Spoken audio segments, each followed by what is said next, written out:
اعوذ باللہ من الشیطان الرجیم، بسم اللہ الرحمن الرحیم۔ ایک انتہائی اہم ترین انسان کے نفس کی بیماری کہ جس نے صدیوں سے اور انسانیت کی خلقت کے بعد سے انسانوں کو ہمیشہ آپس میں لڑا کے رکھا ہے، کہ جس کا تعلق مال سے نہیں ہے، بلکہ بعض اوقات جتنا زیادہ مال ہوتا ہے اتنا زیادہ یہ بیماری مزید بڑھتی دکھائی دیتی ہے۔ یہ وہ بیماری ہے کہ جس نے گھروں کو اجاڑ دیا، جس نے گھروں میں فساد پیدا کیا، جس نے بھائی کو بھائی سے لڑا دیا۔ یہ وہ بیماری ہے کہ جس نے بچپن کے دوستوں کو ایک دوسرے سے لڑوایا ہے۔ یہ وہ بیماری ہے کہ جو انسان کے ایمان کو ختم کر دیتی ہے۔ یہی وہ بیماری ہے نفس کی کہ جس کے سبب سے کائنات میں سب سے پہلا گناہ انجام پایا، بلکہ انسانیت کی خلقت سے پہلے مخلوقات میں سب سے پہلا گناہ انجام پایا۔ اور یہی وہ بیماری ہے کہ جس کے سبب سے خلقت کائنات کے بعد پہلا قتل زمین پہ ہوا، جناب حابیل علیہ السلام کا قتل۔ یہی وہ بیماری ہے کہ جو اس بات کا سبب بنی کہ لوگوں نے اللہ کے رسول صلی اللہ علیہ وآلہ وسلم جیسی رحمت والی شخصیت سے دشمنی کو اختیار کیا۔ یہی وہ بیماری ہے کہ جو اس بات کا سبب بنی کہ لوگ اہل بیت علیہم السلام کے دشمن ہوئے۔ اور یہی وہ بیماری ہے کہ جس کے سبب سے پوری تاریخ بشریت کے اندر مسلسل ہمیں دکھائی دیتا ہے کہ آپس میں قوموں نے جنگیں کی، بعض اوقات قومیں ایک دوسری قوموں سے اس بیماری کا شکار ہو جاتی ہیں۔ اور یہ وہ نفس کی بیماری ہے جس کو حسد کے نام سے تعبیر کیا جاتا ہے۔ یہ حسد وہ بیماری ہے کہ جس کی وجہ سے یہ تمام پریشانیاں اور مشکلات ہمیں دکھائی دیتی ہیں۔ اس سے پہلے کہ اس بیماری کے علاج کی جانب آپ کے سامنے آؤں اور اس کے نقصانات کو آپ کے سامنے بیان کروں، اہم ترین یہ ہے کہ ہم سب سے پہلے جانیں کہ یہ کن کن مواقع پہ یہ بیماری ہمیں زیادہ دکھائی دیتی ہے، کن کن موقعوں کے اوپر یہ بیماری زیادہ عروج پہ ہوتی ہے یا یہ بیماری ہونے کا خطرہ ہوتا ہے، تاکہ ہم اپنے آپ کو ان موقعوں میں جب پڑھیں، ان قسم کے قضیوں میں پڑھیں تو اپنے آپ کو ان سے محفوظ رکھیں۔ اور پہلا موقع جہاں پہ ہمیں پریکٹیکل مورد، جہاں ہمیں یہ بیماری کا موقع دکھائی دیتا ہے پریکٹیکلی، وہ کب ہے کہ جب ایک دوست اپنے آپ کو زیادہ قابل سمجھے، ایک شخص اپنے آپ کو زیادہ قابل سمجھے اور پھر اپنے ہی دوست کو دیکھے کہ وہ ترقی کر رہا ہے، اور یہ خود اپنے آپ کو پائے کہ میں ترقی نہیں کر رہا، لہٰذا انسان اس موقع پہ حسد کا شکار ہو جاتا ہے۔ انسان اس بات کو سمجھتا ہے کہ اس سامنے والے کو ترقی نہیں کرنی چاہیے تھی، مجھے ترقی کرنی چاہیے تھی، لہٰذا سامنے والے سے حسد کرنے لگتا ہے۔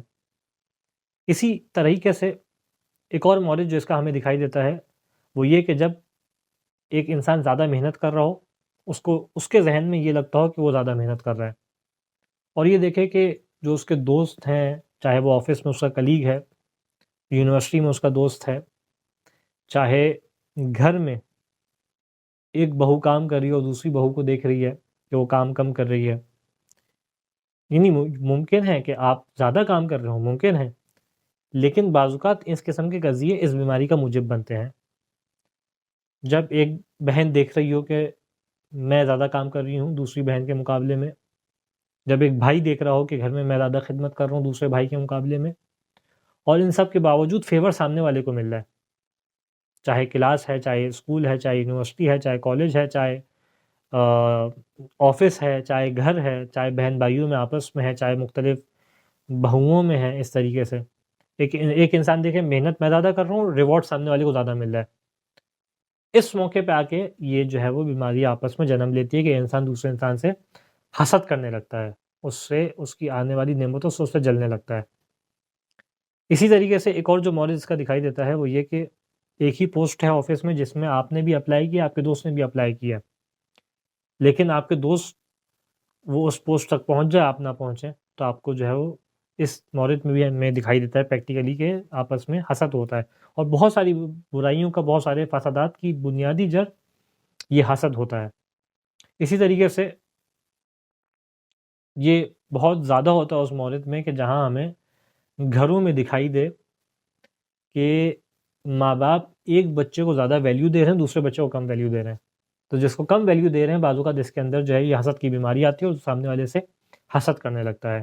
یعنی میں ان موارد کو بیان کر رہا ہوں، ان پریکٹیکلی ان موارد کو بیان کروں تاکہ انسان ان مورد میں خاص طور پہ اپنے آپ کو متنبع کر لے، الرٹ ہو جائے کہ صحیح ہے، ممکن ہے میرے ساتھ غلط بھی ہو رہا ہو لیکن مجھے حسد نہیں کرنا. کیونکہ حسد ایسی بیماری ہے جو سامنے والے کو تو ابھی جیسا انشاءاللہ بیان کروں گا، سامنے والے کو تو نقصان پہنچاتی ہی ہے یا بعض اوقات نہیں بھی پہنچاتی، حسد کرنے والے کو نقصان ضرور پہنچاتی ہے. یہاں تک کہ بعض اوقات اس طریقے سے بھی ہمیں حسد دکھائی دیتا ہے کہ جب آپس میں بھائیوں میں یا بہن بھائیوں میں ایک کے پاس زیادہ مال آ جائے اور دوسرا کے پاس مال نہ ہو، تو جس کے پاس بعض اوقات مال نہیں ہوتا وہ سامنے والے سے حسد کا شکار ہو جاتا ہے. تو انسان خاص طور پہ ان موارد کے اندر اپنے آپ کو ہوشیار رکھے کہ سامنے والے سے حسد نہیں کرنا. اسی طریقے سے کیونکہ اس کے لیے بعض اوقات روایت بھی ہے کہ رسول خدا صلی اللہ علیہ وآلہ وسلم نے فرمایا کہ الفقر ان یکون کفرا، قاد الفقر ان یکون کفرا وقاد الحسد ان یقلب القدر، کہ فقر انسان کو کفر کی جانب لے کے آتا ہے، اور فقر جو ہے وہ انسان کو اس جانب لے کے آتا ہے کہ قدر الہی کے اوپر غالب ہونے کی کوشش کرے، یعنی خدا کی قدرت سے، خدا کے فیصلے سے راضی نہ ہو. اسی طریقے سے ایک اور انتہائی اہم ترین مورد ہے اس حسد کا جو ہمیں معاشرے میں دکھائی دیتا ہے، وہ یہ کہ جب ایک انسان جب سامنے والے کو اپنا حریف سمجھتا ہو، اب چاہے وہ سیاسی حریف ہے، چاہے وہ کسی اور اعتبار سے اس کو اپنا حریف جانتا ہے، آپ اس پارٹی کے ہیں، وہ سامنے والا اس پارٹی کا ہے، نظریات میں آپ کا حریف ہے، اور انسان یہ دیکھے کہ سامنے والا ترقی کر رہا ہے، ہم ترقی نہیں کر رہے، تو اس کی ترقی اب جو ہے وہ کھلنے لگتی ہے، اور جو ہے وہ یہاں پہ حسد کا بیج جو ہے وہ پروان چڑھتا ہے. کتنی عجیب ترین بیماری ہے یہ حسد، کہ یہ سب سے پہلے حاسد کو نقصان پہنچاتی ہے، حسد کرنے والے کو تباہ کر دیتی ہے. شیخ عباس قمی نے ایک بڑا لطیف واقعہ نقل کیا ہے. کہتے ہیں کہ ایک حسد کرنے والا تھا، اور یہ حقیقی واقعہ انہوں نے نقل کیا، اپنے پڑوسی سے حسد کرتا تھا. تو جب اپنے پڑوسی سے حسد کرتا تھا تو اب اس نے سوچا کہ میں کسی طریقے سے اس کو کیا کروں کہ اس کو نقصان پہنچاؤں، اور اسی کے چلتے اس نے اپنے غلام کو حکم دیا. اچھا، غلام سے بڑا رحم دل تھا، غلام سے بڑے اچھے سے بات کرتا تھا، اس کی غلام کا بڑا خیال رکھتا تھا. اس نے اپنے غلام کو اپنے پاس بلایا اور کہا کہ رات کے وقت جو ہے وہ ہم پڑوس کی چھت پہ جائیں گے خاموشی سے، اور تم مجھے وہاں پہ قتل کر دینا. اب جیسی غلام نے یہ بات سنی کہ مجھے وہاں پہ قتل کر دینا، تو ایک دفعہ پریشان ہو گیا. کہا کہ کیسی بات کرتے ہو، تم میرے مالک ہو، تم نے میرے اوپر احسان کیا، میں تمہیں کیوں قتل کروں؟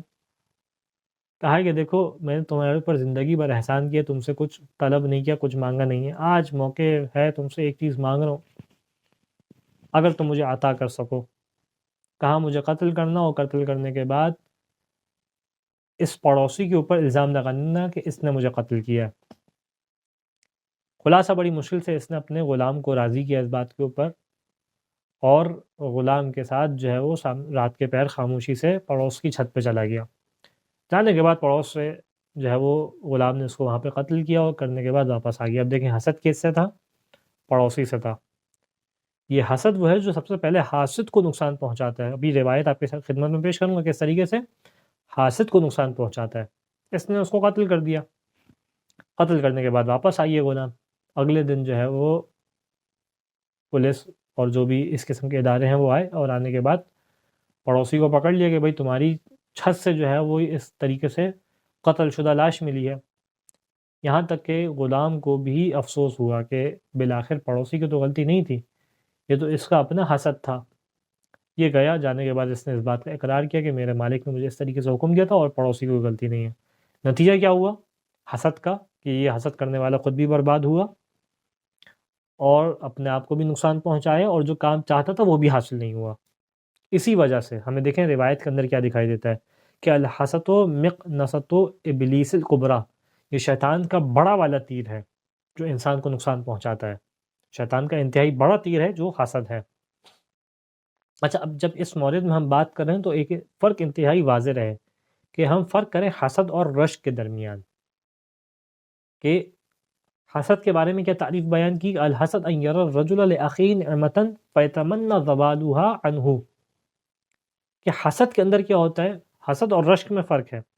حسد کے اندر کیا ہوتا ہے؟ حسد کے اندر سامنے والا انسان جب اپنے جس سے حسد کر رہا ہے اس کے پاس کسی نعمت کو دیکھتا ہے تو اس بات کی تمنا کرتا ہے کہ اس کے پاس سے نعمت ختم ہو جائے، جبکہ رشک میں ایسا نہیں ہے۔ رشک میں کیا ہوتا ہے؟ جب انسان سامنے والے کے پاس نعمت کو دیکھتا ہے تو اس بات، کیونکہ اب انسان جب سیلف اسسمنٹ کرے گا تو اس بات کے اوپر بھی دیکھے بالآخر کہ حسد تو نہیں ہو رہا، تو بعض اوقات ہم رشک کو حسد سمجھ رہے ہوتے ہیں۔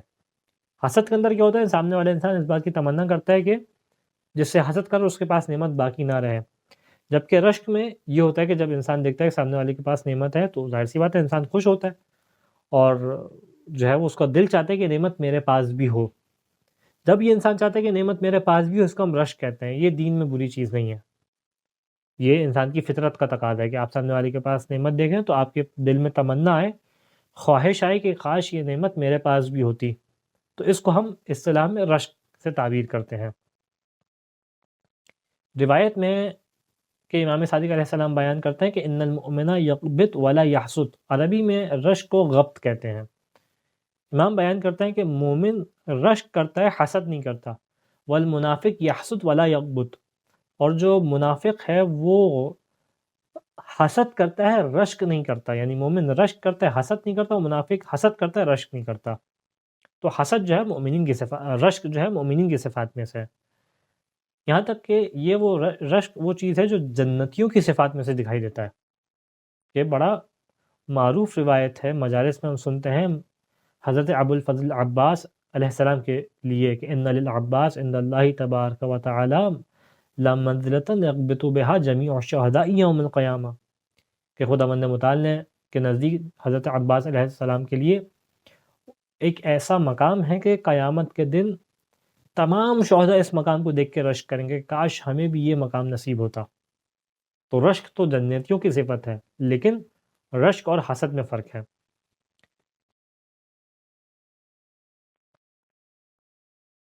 اچھا، بیان کیا کہ حسد وہ چیز ہے کہ جس سے کائنات کا پہلا ترین جو مخلوقات کا پہلا گناہ ہے، یعنی شیطان نے جب خدا کی مخالفت کی تو حسد کی بنا پہ کی، کیا کہا کہ مجھے آنکھ سے بنایا ہے، اس کو مٹی سے بنایا ہے، میں اس کو سجدہ کیوں کروں، میں تو اتنے سال سے تیری عبادت کر رہا ہوں۔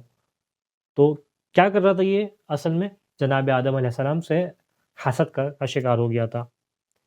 اسی طریقے سے ایک جانب اس کا حسد ہے جناب آدم سے، کائنات کا پہلا قتل جو جناب حابیل کا ہوا کہ قابیل نے حضرت حابیل کو قتل کیا، تو یہ قتل کس بنا پہ تھا کہ میرے بابا کے جانشین تم ہو لہٰذا تمہیں قتل کرتا ہوں، تو پہلا قتل بھی حسد کی وجہ سے ہوا۔ یہ تمام حسد کے فسادات ہیں جو ہمیں کائنات میں دکھائی دیتے ہیں۔ اسی طریقے سے اہل بیت علیہ السلام کی دشمنی ہمیں دکھائی دیتی ہے کہ حسد کی بنا پہ تھی، یعنی اہل بیت اگر ہم دیکھیں دشمنی کی دو وجہ ہمیں اہم ترین بنیادی ترین دو وجوہات دکھائی دیتی ہیں۔ ایک، اہل بیت علیہ السلام سے حسد کیا جاتا تھا، لوگ ان سے حسد کرتے تھے، اور جو دوسری چیز ہمیں دکھائی دیتی ہے کہ اہل بیت علیہ السلام سے دشمنی کی وجہ حب دنیا تھی، دنیا کی محبت کے شکار ہو گئے تھے۔ تو یہ دو اہم ترین چیزیں جس کی وجہ سے اہل بیت سے بھی جو ہے وہ دشمنی اختیار کی جاتی تھی۔ اب آتے ہیں حسد کے نقصانات کیا ہیں۔ دیکھیں، سب سے پہلے تو یہ بات سمجھ لیں کہ حاسد اپنے آپ کو نقصان پہنچاتا ہے۔ حسد کرنے والا سامنے والے کو تو پہنچائے نہ پہنچائے، سب سے پہلے اپنے آپ کو نقصان پہنچاتا ہے۔ اور اس کو بیان کرنے کے لیے علماء بڑی اچھی ایک حکمت کو بیان کرتے ہیں، ایک حکایت کو بیان کرتے ہیں کہ ایک دکاندار تھا، اپنی دکان سے رات میں دکان بند کر کے نکلا۔ کس طریقے سے حاسد اپنے آپ کو نقصان پہنچاتا ہے اس کو سمجھانے کے لیے، رات میں دکان بند کر کے باہر نکلا۔ رات کے وقت اس کی دکان کے اندر سانپ داخل ہوا۔ اب چھریاں اس کی دکان میں رکھی ہوئی تھی چھری، سانپ نے چھری کے عکس میں اپنے آپ کو دیکھا اور اس بات کو جو ہے وہ گمان کیا کہ سامنے جو ہے وہ کوئی دوسرا سانپ ہے، اور حسد اور اس دشمنی کے لیے اس چھری سے لپٹ گیا تاکہ سامنے والے کو نقصان پہنچائے، اور جتنا زیادہ یہ زور لگاتا جاتا تھا اتنا زیادہ خود اپنے آپ کو نقصان پہنچاتا جاتا تھا، یہاں تک کہ صبح کا وقت آیا تو جیسے ہی دکاندار نے دکان کو کھولا تو کیا دیکھا؟ چھری سے لپٹا ہوا سانپ ہے، مر گیا۔ حاسد بھی اپنے آپ کو اسی طریقے سے نقصان پہنچاتا ہے، اس کو لگتا ہے کہ میں سامنے والے کا نقصان پہنچا رہا ہوں، سامنے والے کو کے لیے مشکلات کا سبب بنوں، جبکہ خود اپنے لیے مشکل کا سبب بن رہا ہوتا ہے۔ اور کئی دفعہ ایسا ہے کہ انسان انانیت کے سبب سے، میں کے سبب سے، انا کے سبب سے سامنے والے کو نقصان نہیں پہنچاتا، اپنے آپ کو نقصان پہنچا رہا ہوتا ہے۔ یہاں تک کہ ہمیں روایت دکھائی دیتی ہے امام صادق علیہ السلام سے کہ بیان کرتے ہیں الحاسد مضر بنفسه قبل ان یضر بالمحسود، کہ یہ حاسد سب سے پہلے اپنے آپ کو نقصان پہنچاتا ہے اس سے پہلے کہ حسد کرنے والے کو نقصان پہنچائے۔ پھر امام نے بیان کیا کہ ابلیس اورث بحسدہ لنفسه اللعنہ، کہ جس طریقے سے ابلیس نے کیا، ابلیس نے جناب آدم سے حسد کیا اور اس حسد کے سبب سے اپنے لیے لعنت کا سبب جو ہے وہ قرار دیا، اور اس کے اوپر یہ خود لعین ہو گیا، رجیم ہو گیا، کس کے سبب سے؟ اس حسد کے سبب سے۔ ولی آدم الاجتباء، اور جناب آدم کو جنت سے نکالنے کا سبب بنا۔ پھر امام، روایت طویل ہے، پھر آگے امام بیان کرتے ہیں روایت کے ایک حصے میں کہ فَإِنَّ مِيزَانَ الْحَاسِدِ ابداً خفیف بثقل میزان المحسود، کہ ہمیشہ جو حاسد کا ترازو ہوگا قیامت میں، نیکیوں کا ترازو، اعمال کا ترازو، یہ ہلکا ہوگا کس سے؟ محسوس ہے جیسے یہ حسد کر رہا ہے۔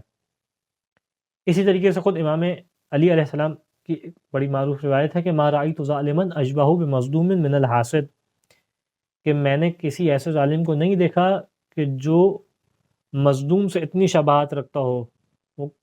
وہ کون ہے؟ وہ حاسد ہے، یعنی حاسد ایسا ظالم ہے کہ جو مظلوم سے سب سے زیادہ شباہت رکھتا ہے، یعنی خود اپنے اوپر بھی نقصان پہنچا رہا ہوتا ہے۔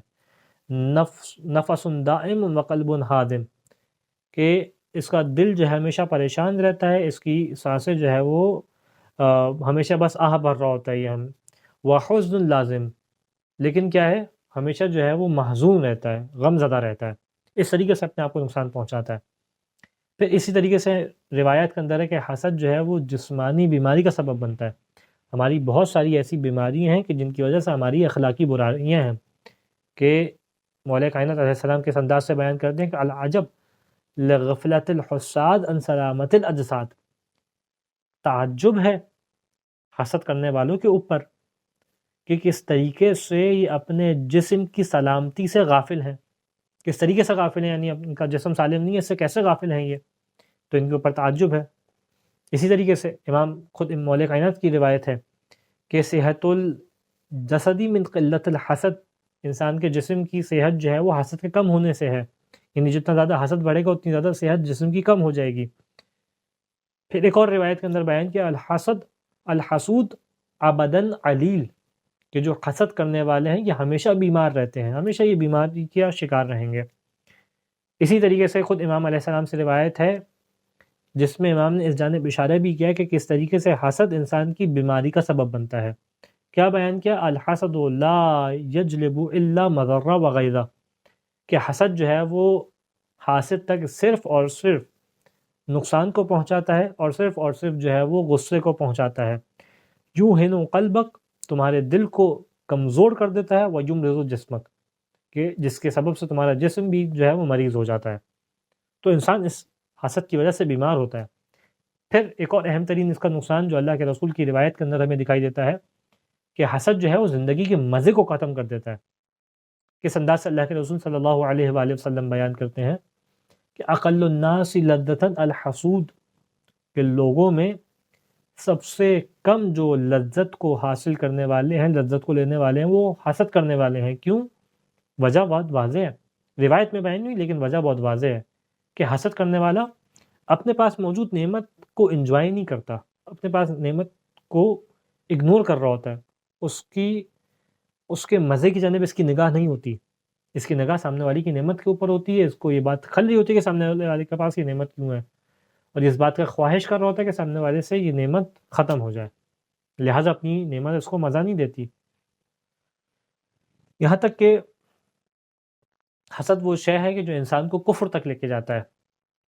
نقل کرنے والے نے بڑا اچھا نقل کیا کہ اگر ہم تاریخ رسول کے اندر دیکھیں، اب یہ روایت بھی آپ کے سامنے پیش کروں گا کہ اس طریقے سے حسد کا کفر سے اور ایمان کے نہ ہونے سے تعلق ہے، لیکن خود تاریخی اعتبار سے بھی اگر ہم تاریخ رسول کے اندر یہودیوں کو دیکھیں کہ جو اس وقت مدینے کے پاس جمع تھے، اور ان کے مقابلے میں مشرکین سے کو دیکھیں، تو ہمیں دکھائی دے گا کہ یہودیوں اعتقادات کے حساب سے نسبتاً مشرکین کی نسبت قریب تھے اسلام سے، کیونکہ کم از کم یہ خدا کو کے ہونے کو مانتے تھے، اگرچہ شرک کرتے تھے لیکن خدا کے ہونوں کو مانتے تھے، نازل ہونے والی کتابوں کو مانتے تھے، خود رسول کا انتظار کر رہے تھے، اس بات کا منتظر تھے کہ آنے والا ایک آخری نبی آئے گا، لیکن کیا ہوا؟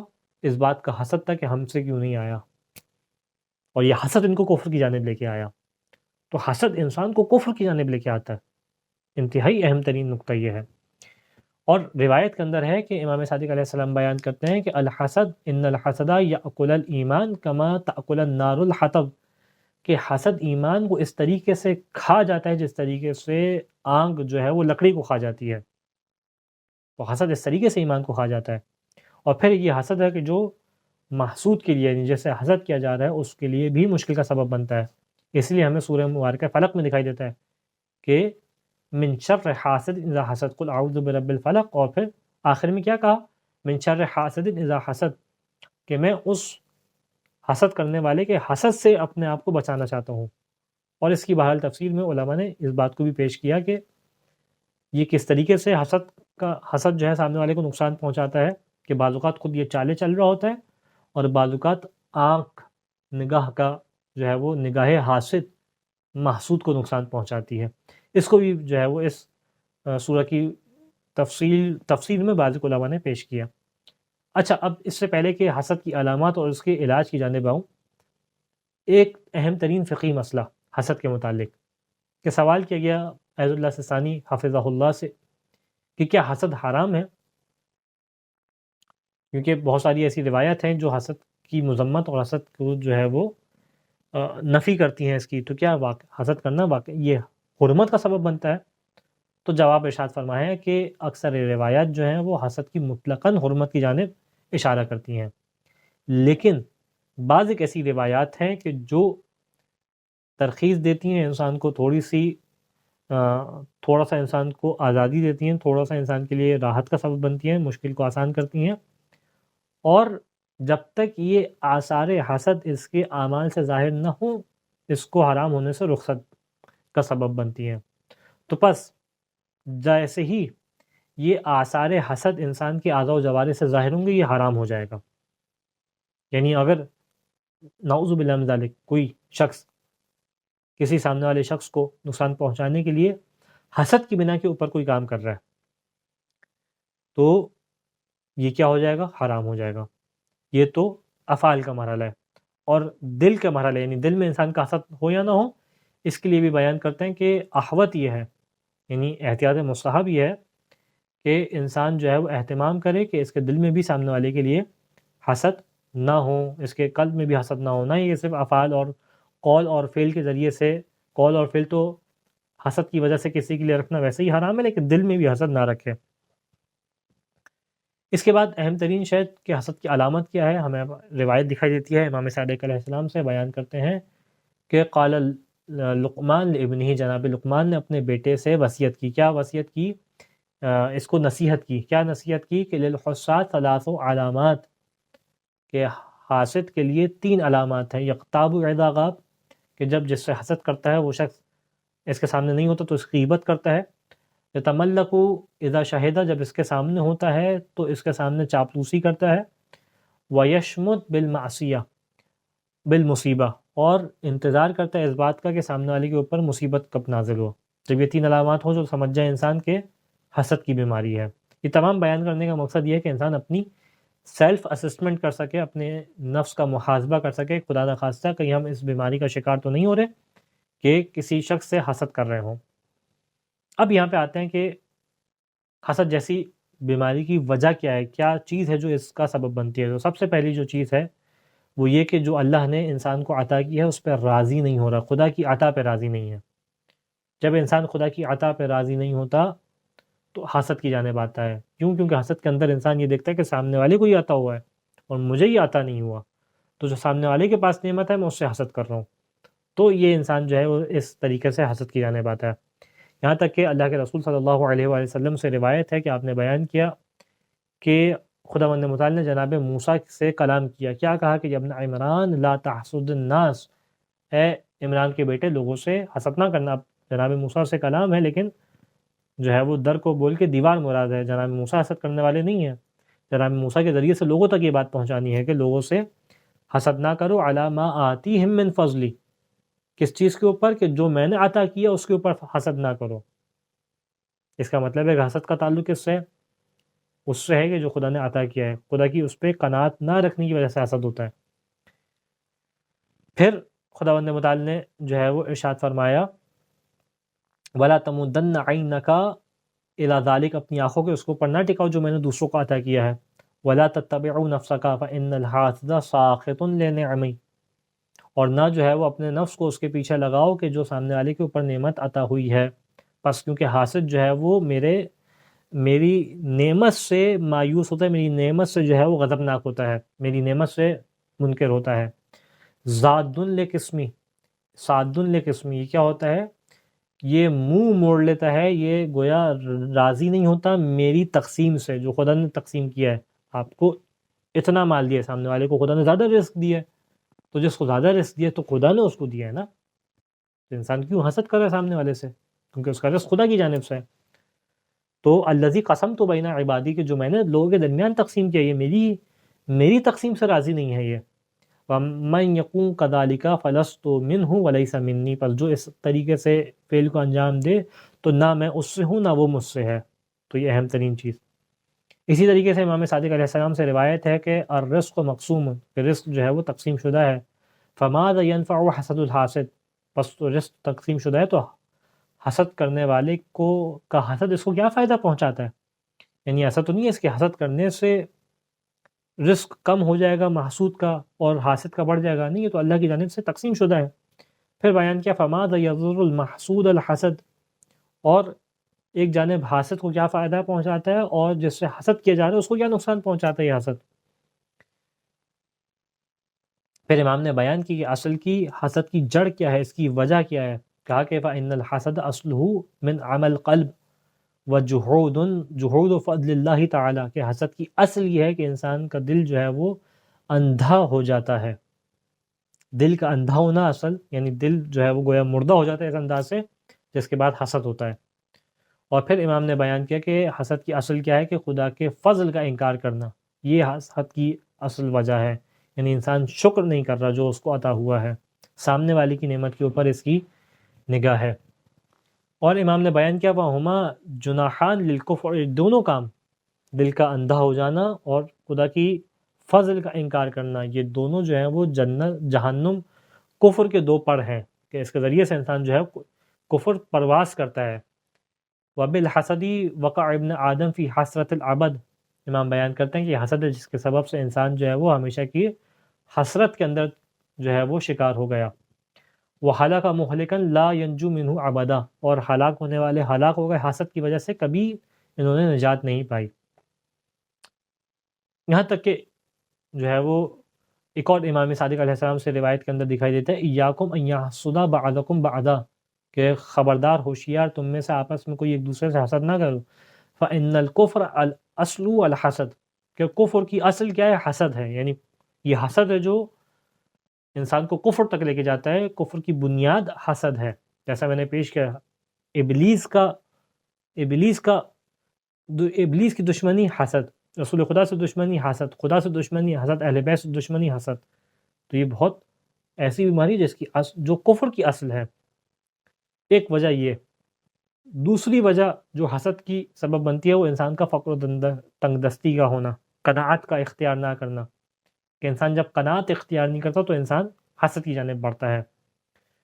اسی طریقے سے ایک اور جو ہمیں معاشرے کے اندر، اب یہ روایت کے اندر وجہ یہ والی پیش نہیں ہوئی لیکن معاشرے کے اندر دکھائی دیتی ہے، ایک اور حسد کی اہم ترین وجہ، انسان خیال رکھے ان چیزوں کا اپنے معاشرے کے اندر، اور وہ کیا وجہ ہے کہ لوگوں کا ایک دوسرے کا مذاق اڑانا محفل کے اندر۔ ایک دفعہ دیکھیں انسان مزاح کرتا ہے سامنے والا اس انداز سے کہ سامنے والا خوش ہو اس کی باتوں سے، مزاح کرنے والا بھی خوش ہو، جس سے مزاح کیا جا رہا ہے وہ بھی خوش ہو، اور یہ ہم اس قسم کا مزاح ہمیں سیرت اہل بیت علیہ السلام کے اندر بھی دکھائی دیتا ہے۔ لیکن بعض اوقات اس طریقے سے نہیں ہوتا، بعض اوقات اس طریقے سے ہوتا ہے کہ انسان سامنے والے کے لیے ننگو آر کا سبب بن رہا ہوتا ہے، اس کو کسی طریقے سے نیچا دکھا رہا ہوتا ہے، اس کے لیے مشکلات کا سبب بن رہا ہوتا ہے۔ ہاں، یہ جو موت کا ہوتا ہے یہاں پہ نتیجہ کیا ہوتا ہے؟ انسان کے درمیان دشمنی اور عداوت کا سبب بنتا ہے۔ پر انسان خیال رکھے اس بات کا کہ ایک دوسرے کو عزت دیں. اور ایک اور اہم ترین وجہ کہ ماں باپ کا اپنی اولاد کے درمیان فرق کرنا یہ بھی حسد کا سبب بنتا ہے. تو انسان خاص طور پہ جو سننے والے ماں باپ ہیں اس بات کا خیال رکھیں کہ اس طریقے سے نہ ہو کہ آپس میں اولاد کے درمیان فرق کریں، ورنہ بعض اوقات یہ فرق کرنا بچوں کے درمیان اس بیماری کے موجب بنتا ہے. اب آتے ہیں حسد کے علاجات کیا ہیں. سب سے پہلے حسد کا علاج یہ ہے کہ انسان علاج سے پہلے تو انسان یہ جانے نفسانی بیماری ہے. اس بات کا اقرار کرے انسان کہ یہ نفس کی بیماری ہے، تاکہ اس کو مجھے ٹھیک کرنا ہے. اگر کوئی اپنے اندر اس بات کو محسوس کر رہا ہے. اور حقیقت یہ ہے کہ تمام چیزیں اس لیے بیان نہیں ہونی کہ آپ دوسروں کے اندر ڈھونڈیں، بلکہ تمام چیزوں کو بیان کرنے کا مقصد یہ ہے کہ انسان اپنے اندر اس کو تلاش کرے اور اپنے نفس کی اصلاح کرے.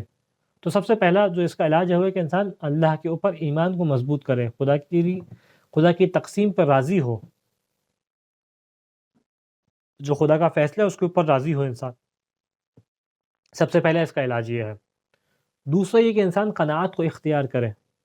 انسان جو خدا نے عطا کیا ہے سب سے پہلے خدا کے اوپر ایمان کو مضبوط کرے، جو اللہ نے عطا کیا اس کے اوپر راضی ہو. خدا نے عطا کیا خدا کی جانب سے، اگر رزق خدا کی جانب سے ہے تو مجھے زیادہ ملا تو خدا کی جانب سے، مجھے کم ملا تو خدا کی جانب سے، سامنے والے کو زیادہ ملا تو خدا کی جانب سے. تو انسان اس کے اوپر راضی ہو. دوسرا قناعت اختیار کرے، جو ہے اس کے اوپر راضی ہو.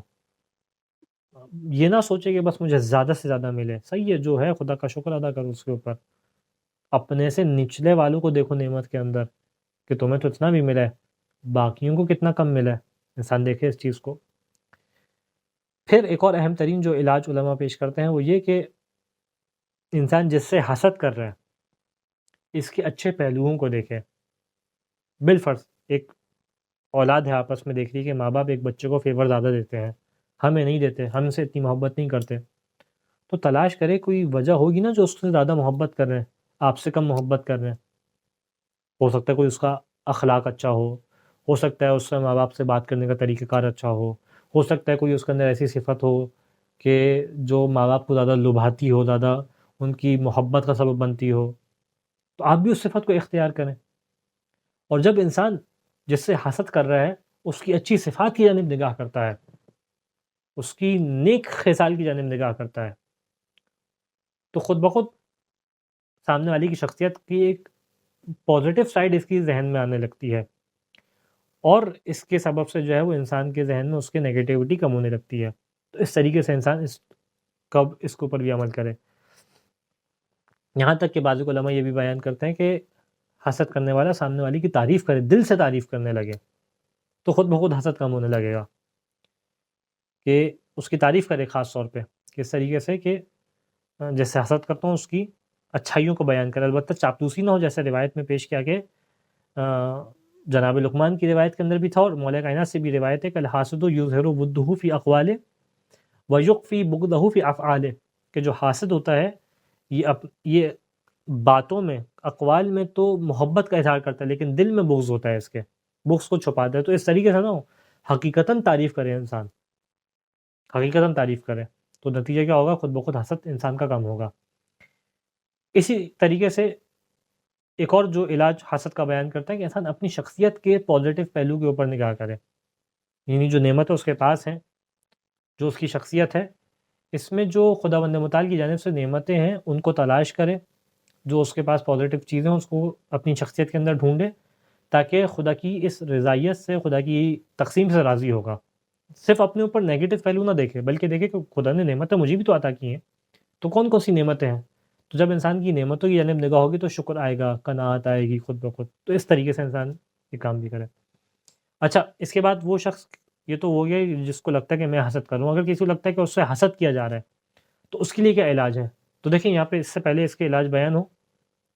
سب سے پہلے یہ کہ انسان حسن ظن رکھے کہ اس سے حسد نہیں ہو رہا. یعنی ہم لوگ بعض اوقات ہر باتوں کو پلٹا کے حسد کی جانب جو ہے وہ فلاں نے جادو کرا دیا ہے، اس نے ہمارے اوپر یہ کام کرا دیا ہے. نہیں، لازم نہیں ہے آپ کے اوپر آنے والی مشکلات دوسروں کے حسد کے سبب سے ہوں. جب سے وہ فلاں صاحب ہمارے گھر میں آئے تھے جب سے جو ہے مشکلات آئی جا رہی ہیں. نہیں، ضروری نہیں ہے ان کی وجہ سے آ رہی ہوں. کئی دفعہ ایسا بھی دیکھا کہ بزنس کرنے والے، کام کرنے والے لوگ اپنی کوتاہی کے سبب سے ان کے بزنس میں نقصان ہو رہا ہے. آفس سے اپنی کوتاہی کے سبب سے ان کو نکالا جا رہا ہے، لیکن کیا ہمارے اوپر کسی نے کام کرا دیا ہے، ہمارے اوپر جادو ٹونا کرا دیا گیا ہے؟